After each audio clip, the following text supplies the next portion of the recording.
very big disease. We love to take photographs of ourselves and put them up in a way that people are not supposed to be looking at.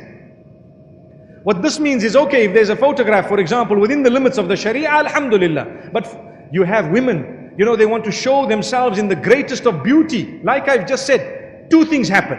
One is the makeup, which covers you completely and makes you look, mashallah, so gorgeous. And you know that when you look in front of the mirror without that makeup, you're actually quite depressed.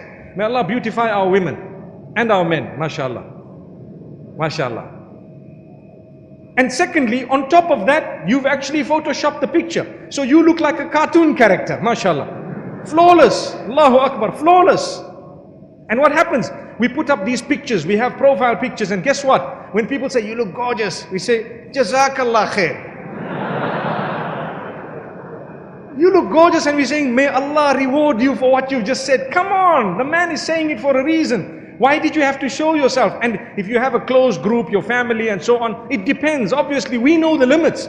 We definitely do know the limits, but we forget them. We don't think about them. So think about it carefully, because many marriages are breaking. You have a wife who's starting to be praised by anonymous men across the globe, and even by the friends of the husband. And what happens? Next thing, you find them in bed, and that's the complaint that we have today, that this woman ran away with her husband's best friend. How many stories would you know? May Allah forgive us. We're not judging the people, but we're saying it is a crisis. It is a problem that causes disaster upon disaster. And where did it start? With a few photos on Facebook. And then we have the leg showing, and then we have the arm showing. We want to show the chest, and we want to show everything else. And subhanallah, before it was only the food. Now it's the cook as well. Allahu Akbar. You know, I recall a statement made by one of the youth when he saw food. You know, some of the youngsters, they just want to eat. When you get slightly older, you appreciate what it looks like. You see the little design on the food and you say, oh, you know, the person's a little bit more mature. But young age, you just whack it. Whatever's there, you eat it. You know, burger. It must taste nice, alhamdulillah. Allahu Akbar. So, a person tells me, you know what? Ooh, this food looks gorgeous. I wonder what the person who cooked it must be looking like.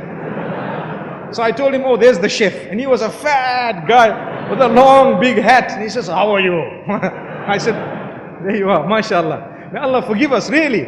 This is the internet. This is what it does to you. Your imagination races well beyond your capacity of running. This is something you need to know. Your imagination races well beyond your capacity of running. Your imagination, you cannot keep up with your own imagination. This is what happens. Why? Because it's beautified. Whoa, you see this. Trust me, if you saw this brother in real life, you would not even want to look at him twice.